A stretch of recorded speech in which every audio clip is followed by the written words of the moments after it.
Welcome to today's lecture on a fundamental topic in biology, cells.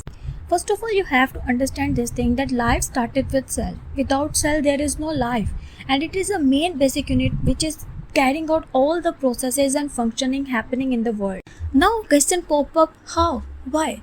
Because they are the building blocks of life. All the living organisms, whether they are plants, animals, or fungi, any microorganisms, they are all made up of cells.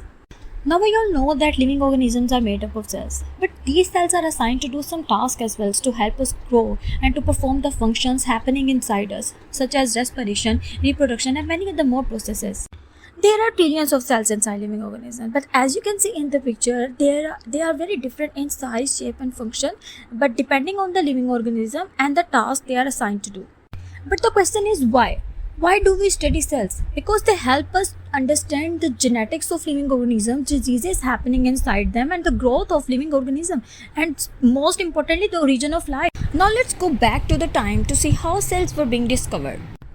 Robert Hooke was the very first scientist who discovered cells. But how? He took a very thin slice of cork. Cork means dead plant material, and examined it under a microscope and saw very tiny small structures present together and named them cells. But as he took the dead part of the plant, so the cells he examined were dead. When we talk about Robert Hooke, one more name comes in our mind, who is Entomology Hooke. But how did he discover cells? Let me tell you.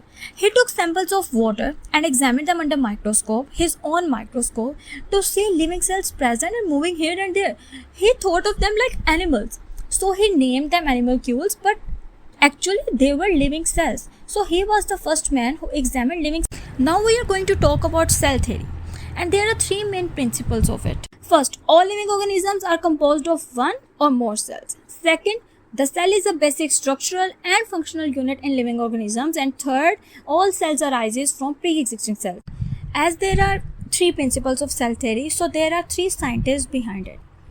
First one is Matthew Sheridan, who studies plant cells to see that all the living organisms are composed of one or more cells. Then comes Theodor Schwann, who studied animal cells to see that cell is the basic functional and structural unit in living organisms.